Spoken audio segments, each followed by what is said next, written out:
Welcome. Glad that you are joining us for our video podcast. Now, if you're someone who wants the full service, who wants welcome and announcements, wants prayers, wants music, you want to go back to the YouTube page and click on the link that says full service. For those of you that are like, listen, I just kind of want the message, this is the place for you. A chance for us to learn more about how do we live our life with Jesus in the midst of all of life. And so we're glad that you are joining us. If you want to find out more information, go to our website and check it out and click on whatever links most interest you.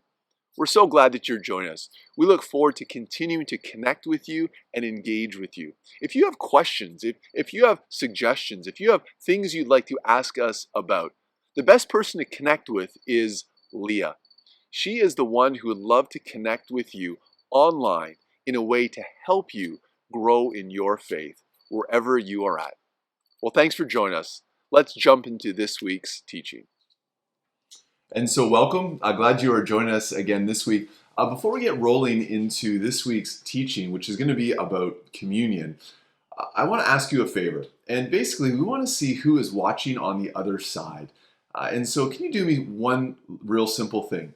Send us an email to my email, or just simply drop it in the comment section, whether you're watching on Facebook or on YouTube. And this is all we're looking for, is where are you watching from? And so by that, I don't mean I'm watching from my couch or I'm watching from my kitchen, but are you watching from Paris, Cambridge, Ottawa, Milton, that? And then how many are you watching with? If it's just one, then just say yourself. If it's with others, we just want to know who we are connecting with, because as we continue to stay online, we see opportunities to connect with more and more people. So we'd love to hear from you. Drop something in the comment section or send me an email. Well, this week we're continuing in our series called Essentials. And it's a series that is essentially looking at what are some of the essentials when it comes to following Jesus? What are some of the core things that we need to hold on to? Because maybe for some of you, whether you are a follower of Jesus or not, you look at some of the things that happen in the church and you're wondering, is that essential? Or maybe you're even asking the question, like, why do they even do this? For example, communion. As you see the bread and the cup, you may think, like, what's the deal with the bread? What's the deal with the cup? Why do they call it different things? I mean, I've been in churches and they call it communion, and then others talk about the Lord's Supper, and then others talk about the Eucharist. So which one is it? Is one right? Is one wrong? Like, what are we talking about? And for some of us, it may be a place of like, this is confusing. I don't understand it. And is it really that important in the first place?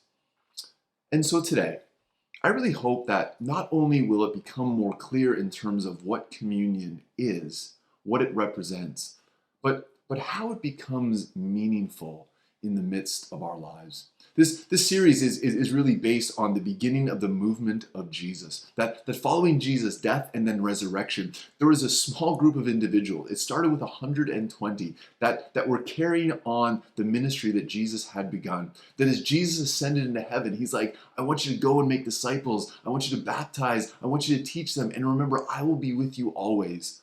And the book of Acts is the beginning of the early church movement. And very early on, we see what becomes important to them.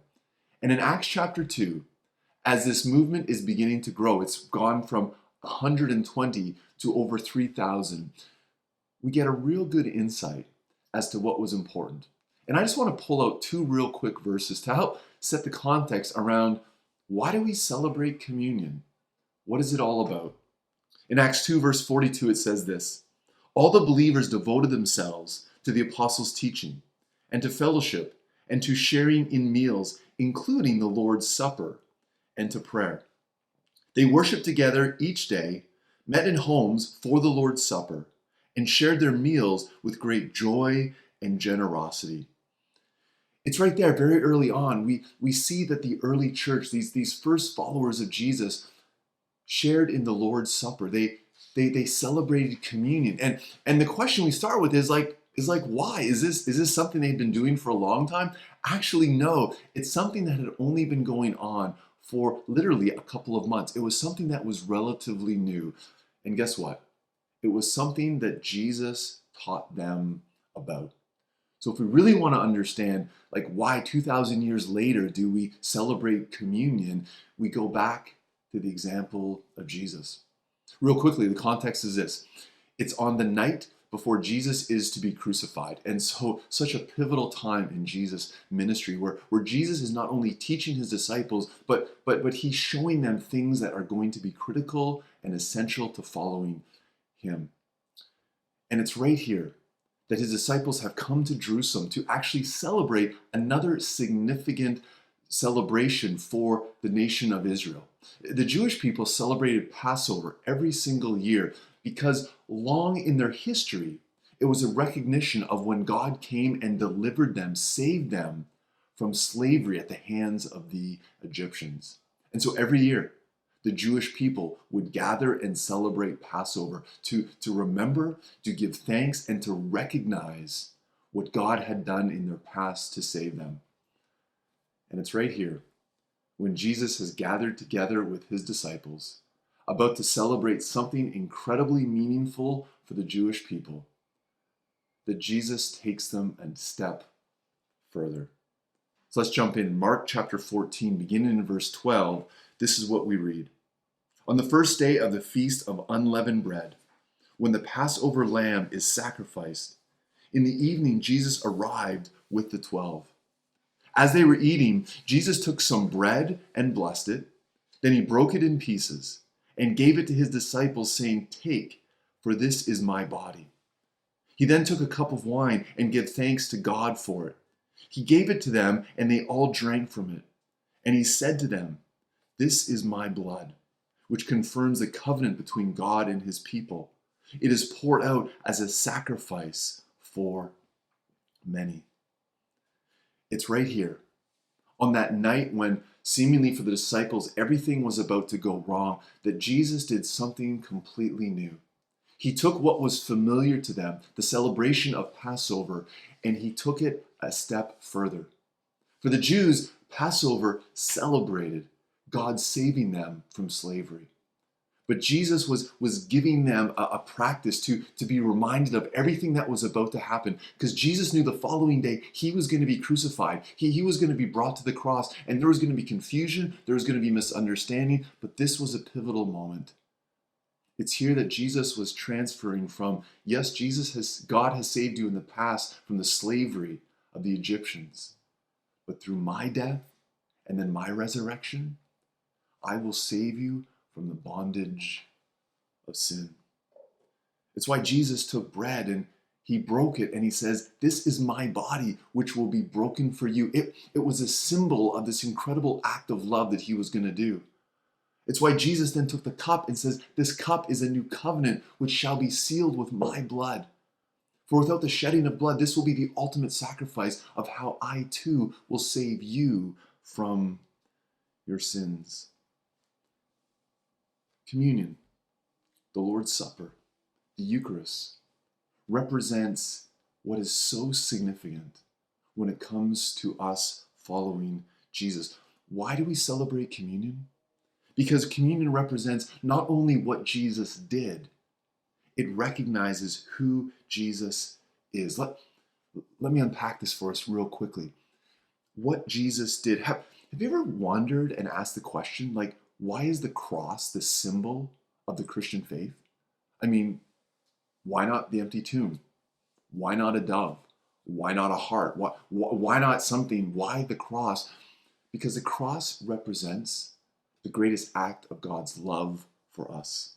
It reminds us that love, life-changing love, requires sacrifice. Listen, love is one of those well-worn words, isn't it?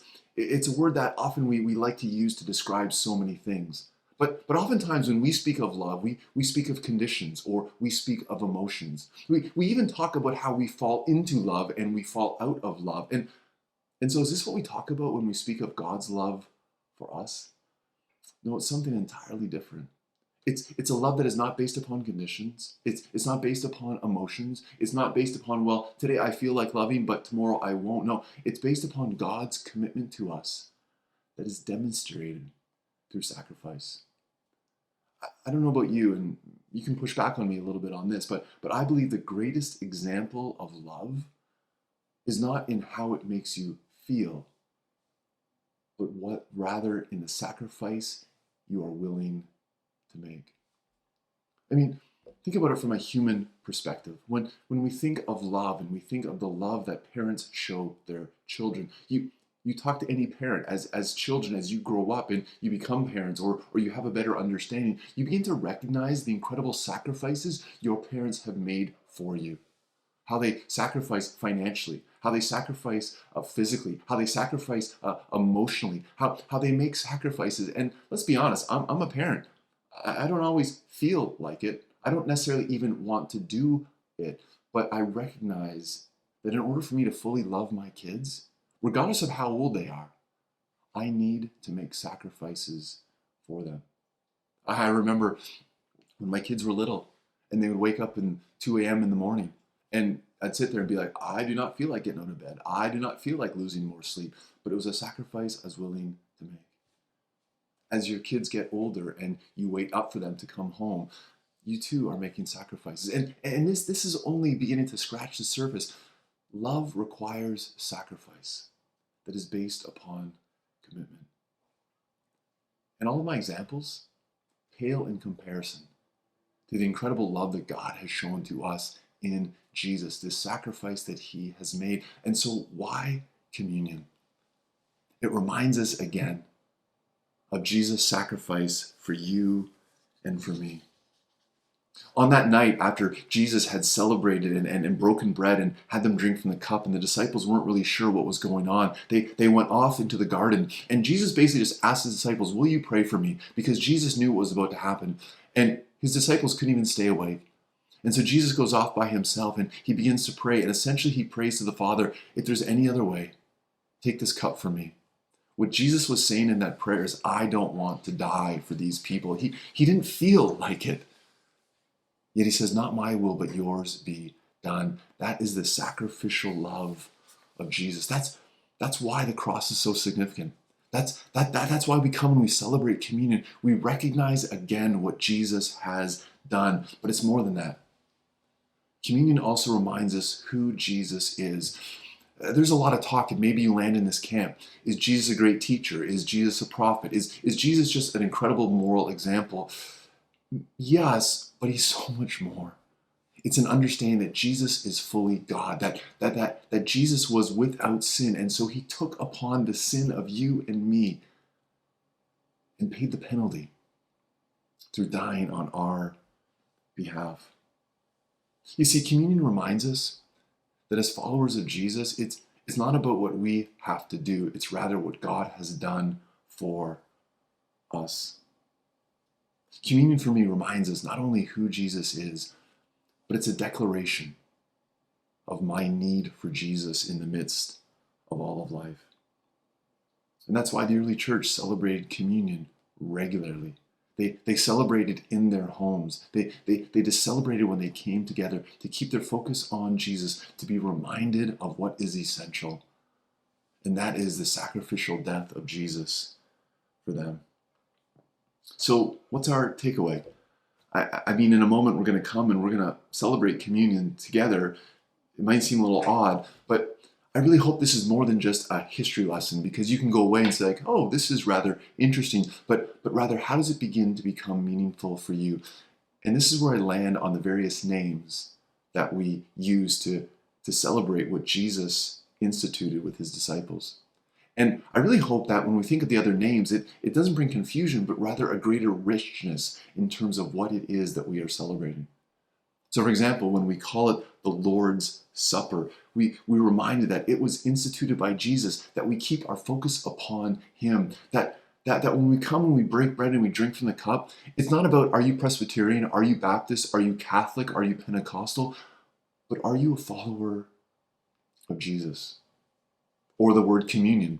Communion actually represents this idea of participation, that as followers of Jesus, we are active, we are not passive, that we are participating with others, but we're also participating with God, that we recognize our need for Jesus. And then finally, the word Eucharist. Eucharist is the word that I use the least, but as I was thinking about this week, I need to use it more. Eucharist actually comes from the word thanksgiving. And how much more appropriate? I mean, Jesus, when he broke bread and he gave the cup, he says, do this in remembrance with thanksgiving. I don't know when you're watching this, but we're recording during Thanksgiving weekend. And I don't know what your tradition is and what you eat on Thanksgiving, but likely this is the weekend where you pause and you stop and you think a little bit more intentionally about what it is that you are thankful for. Family, friends, health, job, opportunities. That's why we're celebrating communion. To be mindful that in the midst of everything that we celebrate, in the midst of everything that we are thankful for, may we give thanks for Jesus, for his life, his death, his resurrection, for the hope and the life that we have in and through him. Communion is essential, as it always brings us back to Jesus. And so where do we go from here? Maybe for some of you watching, you've heard about communion, you've been kind of confused by it, but you've never come to a place where you said, yeah, Jesus, I want you in my life. I want you to be my Lord. I want to recognize you as my Savior. Perhaps today is the day. Maybe you join us for communion. Just grab some bread or what you can grab, a cracker and something in a cup, and we're going to celebrate together. It is an act of saying, Jesus, I need you in my life. For those that have already made that commitment, it's an opportunity for us to be reminded again of the significance of Jesus. Because as Jesus did, so we do. We take bread and we set it apart from regular use so that it can become a symbol of something far more significant. And he broke it as a representative of Jesus breaking his body for you and for me. We then just take the cup in the same way that Jesus did, as a means of recognizing how Jesus sacrificed, how Jesus literally poured out his blood for you and for me. It was the ultimate act of love, as a means of giving thanks. And so wherever you are, with whatever you have, may we celebrate and give thanks together. Maybe in this moment you can just think of what is meaningful about Jesus in your life, and to say thank you, and to acknowledge your need for him. So let us break bread, the body of Christ broken for you and for me. Let us remember, but let us give thanks together.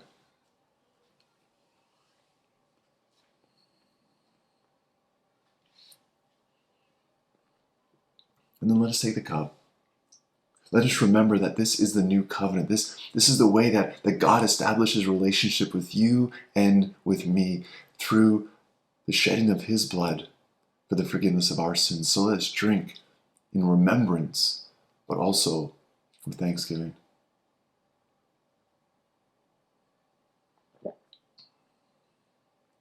And so for those of you that perhaps for the very first time have celebrated communion in a more meaningful way, I would love to hear from you. I would love to encourage you and just chat with you further around what a next step could look like for you. So send me an email. We'd love to connect. For all of us, my hope is that in the midst of wherever you are, that you would truly give thanks for the goodness of God in Jesus, for his life, his death, his resurrection, that we are thankful that we put our focus always upon him. Let me pray as we conclude. And so, Lord Jesus, as we gather here today, as we come and we're in different places and we're sitting in different locations, I have no idea what people are going through, but God, you do. And so may they know your presence. I pray that as we even just celebrate communion, as we break bread and drink from the cup, that it would not just be something we go through, just going through the motions, but it would be meaningful for all of us. As we recognize, Jesus, not only who you are, but understand what it is you have done for us. And so may we celebrate this Eucharist. May we give thanks for you, Jesus. For it's in your name we pray. Amen.